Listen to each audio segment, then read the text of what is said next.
Setiawati STMT dengan NIDN 0408099202. Saya merupakan dosen program studi S1 Sistem Telekomunikasi Universitas Pendidikan Indonesia Kampus di Purwakarta.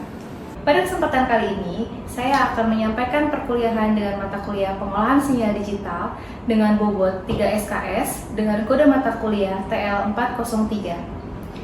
Deskripsi dari mata kuliah ini adalah, mata kuliah ini memberikan pengetahuan kepada mahasiswa mengenai sinyal, sistem LTI waktu diskrit dalam domain waktu, discrete Fourier transform, transformasi Z, filter digital, dan diharapkan materi pengolahan sinyal digital yang disampaikan dapat membantu mahasiswa dalam memahami ilmu dalam bidang telekomunikasi yang mendukung keahlian pada program studi sistem telekomunikasi nantinya.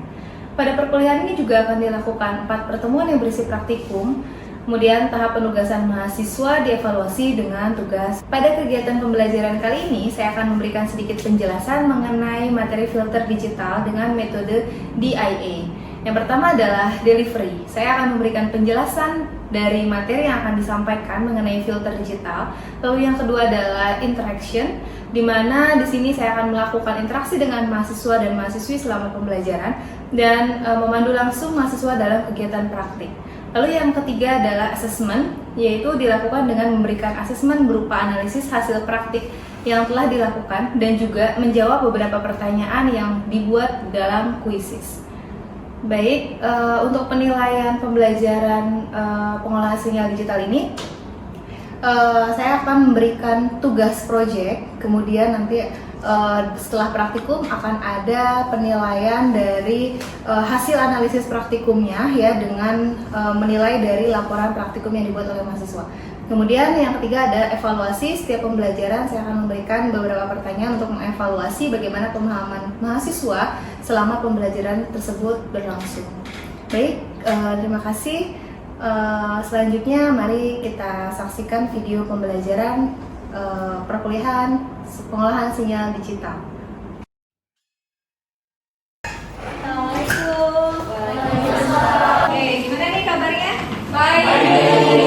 Baik ya. Oke, kita lanjutkan ya perkuliahan hari ini. Oke, pertemuan kita hari ini akan membahas mengenai filter digital, ya, yaitu prinsip dan aplikasi. Nah, ada yang mau berpendapat dulu apa itu filter digital? Nah, kan ada yang mau, oh saya tahu nih filter digital tuh apa gitu ya. Ada yang udah tahu, ada yang sudah pernah pakai. Oke. Kalau nggak gimana filter itu jadi pengsaringan dari beberapa konsep dari misal gambar atau audio juga, jadi ada saringan dari beberapa tahap. Oke, terima kasih. Bisa jadi merupakan penyaringan gitu ya. Kalau dari Idrus gimana Idrus? Kurang lebih sama sih, itu kayak Javi, tapi di sini tuh filter digital fungsinya itu untuk apa ya? Untuk menghindari aliasing dalam sebuah sinyal. Oke, betul. Ada lagi yang mau berpendapat? Oke, cukup ya. Oke, jadi yang akan kita bahas hari ini adalah dasar dari filter digital dan aplikasinya. Ya, ini adalah objektif dari perkuliahan kita hari ini. Lalu apa saja yang akan dibahas? Yang pertama adalah apa itu filter digital. Yang kedua adalah tujuan dan pentingnya filter digital. Yang ketiga adalah image processing yang akan kita praktikkan langsung di komputer yang ada di depan Anda. Kemudian yang keempat adalah Butterworth bandpass filter. Baik.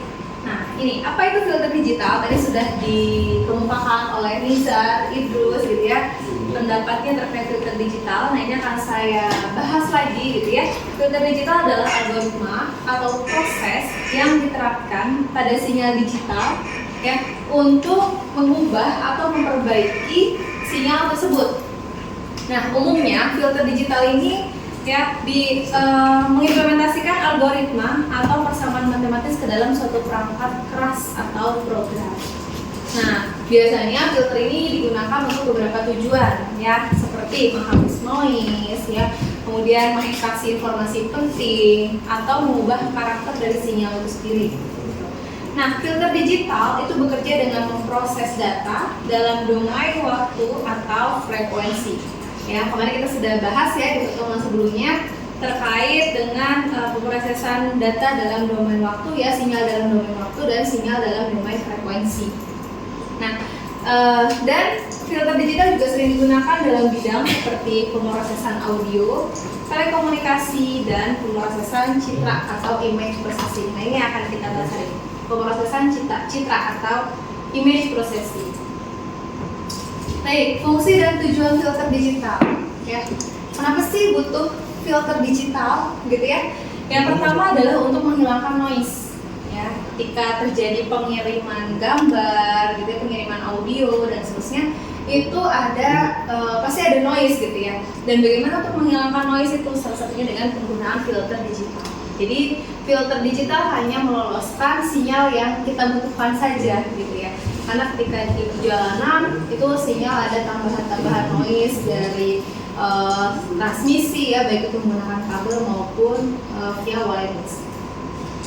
Lalu yang kedua adalah ekstraksi informasi, ya. Ekstraksi informasi di sini, filter ini digunakan untuk mengekstraksi informasi spesifik dari sinyal seperti mendeteksi frekuensi tertentu dalam spektrum frekuensi.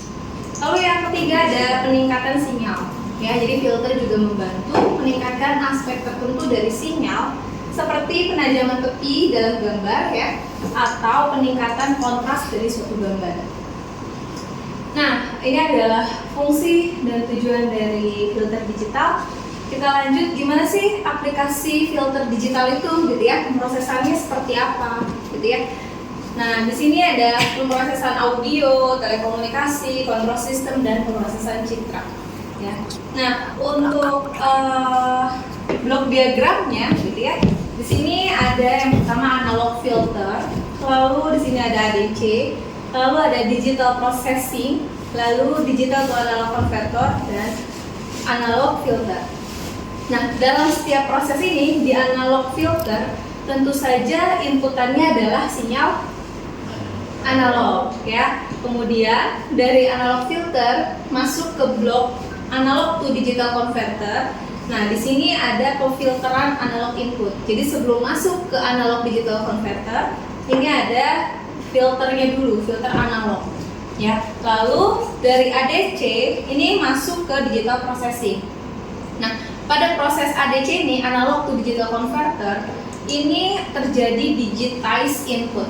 Jadi yang tadinya sinyalnya analog, inputnya analog, itu dipecah-pecah, gitu ya, di-digitize menjadi digital, gitu. Kemudian baru bisa masuk ke proses digital atau digital processing, ya.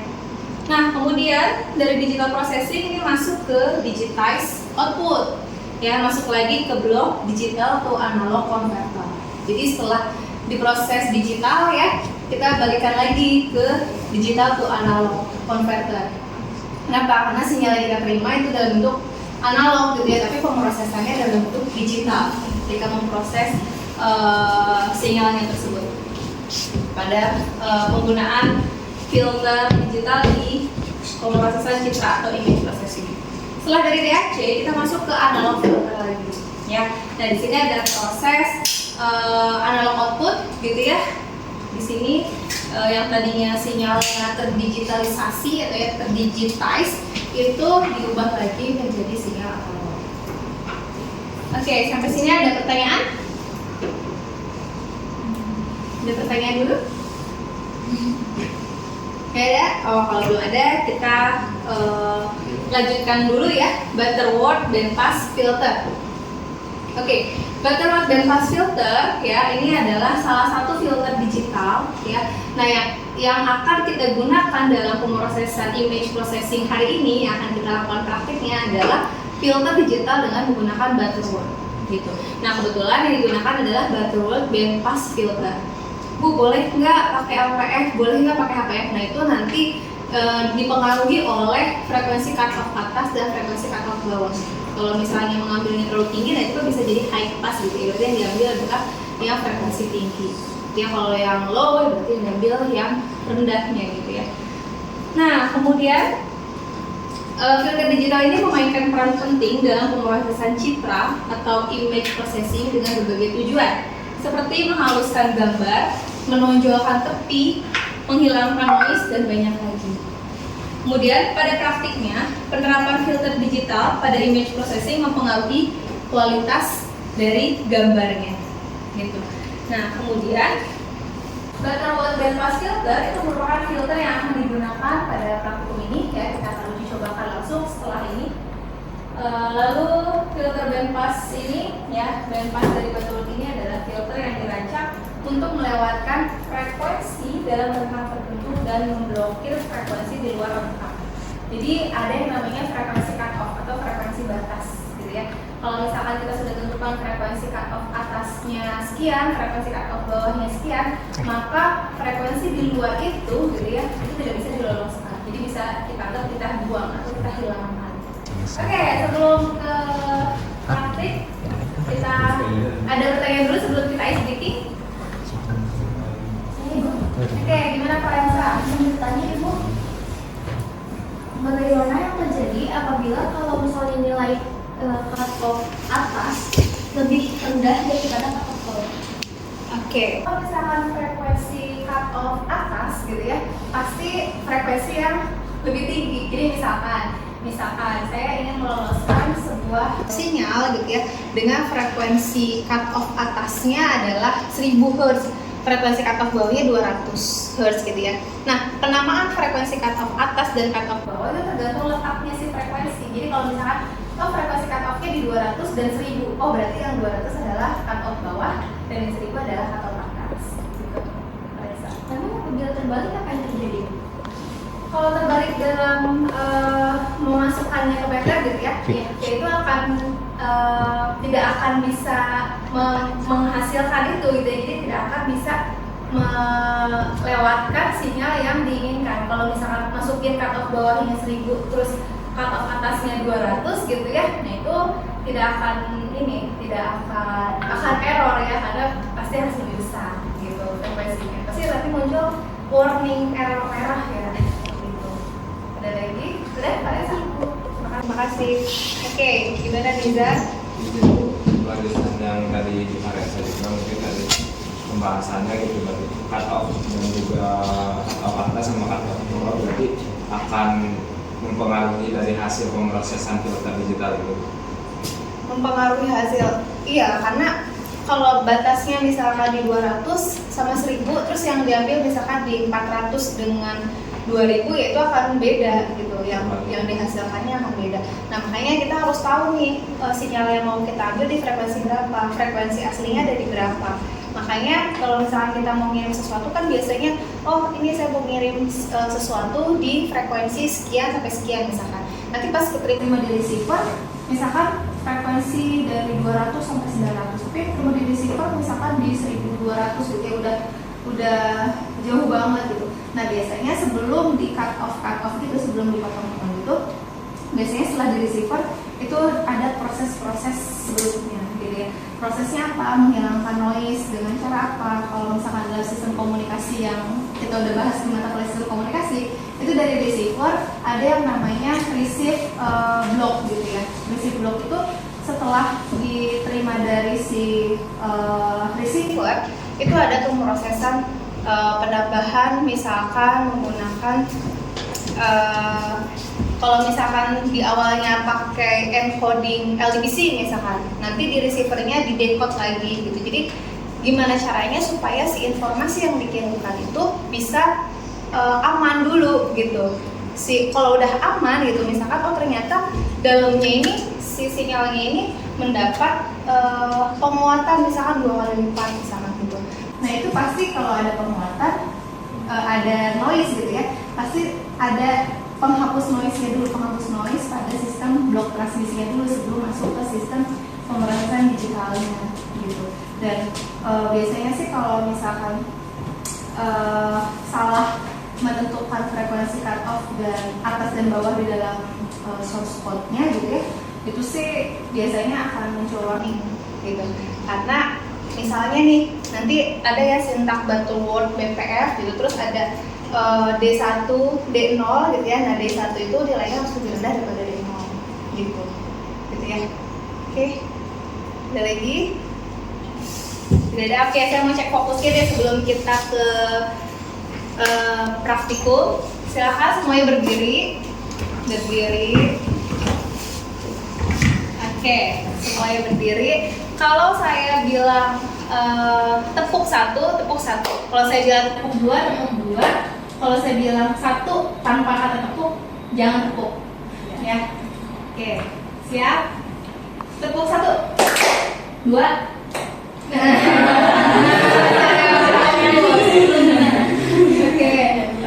Oke, lagi. Tepuk 3. Tepuk 2. 1. Ayo Nizar. Oke, masih ada yang belum fokus ya. Oke, kita lakukan sekali lagi. Tepuk 2. Tepuk 1, 2. Oke, sudah fokus semua. Ya tepuk tangan buat kita semua. Oke, sekarang kita lanjutkan dengan praktik ya. Ya, nah ini sudah ada sintaknya. Silakan boleh kalian ketikkan ya. Nah, di sini yang tadi saya bahas ini ada fungsi yang namanya Butterworth BPF. Ya, Butterworth BPF ini I-nya adalah inputnya ya. Jadi inputnya itu kalau misalkan berupa gambar ya kalian panggil gambarnya gitu ya. Terus D0 ini adalah cut off bawahnya dan D1 ini adalah cut off atasnya. Lalu N ini adalah order dari filternya gitu ya. Nah, silakan teman-teman mencoba ya mengetikkan ini. Nah, sebelumnya silakan teman-teman boleh download ya hewan ayam misalkan ya atau kucing, lalu di save.jpg ya di dalam satu folder yang sama dengan folder yang kalian buat ini gitu ya di dalam MATLAB-nya. Nah, setelah itu silakan kalian ketikkan kemudian apa yang terjadi. Silakan dicoba. Saya akan cek satu-satu ya.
tugas ya dikumpulkan minggu depan seperti biasa. Coba lakukan dan amati apa yang terjadi jika frekuensi cut off bawah dan atasnya diganti. Kemudian, apa yang terjadi jika gambar yang diproses tidak diubah menjadi grayscale, gitu ya. Lalu yang kedua, coba ganti gambar ayam dengan gambar hewan atau tumbuhan yang lainnya yang kalian suka dan gunakan frekuensi cut off bawah dan atas yang berbeda-beda. Jadi dianalisis nih kalau misalkan frekuensi cut off-nya batas atas sama bawahnya dipersempit atau diperlebar, apa yang terjadi, gitu ya. Nah itu analisis hasilnya dalam bentuk laporan praktikum ya, dengan format yang sudah saya kirimkan pada pertemuan berikutnya. Masih sama format laporannya, silakan dibuatkan untuk tugas minggu depan dikumpulkan ya. Kemudian kita akan ada quizzes ya seperti biasa. Oke, silakan teman-teman boleh buka quizzes.com, kemudian masukkan kode berikut.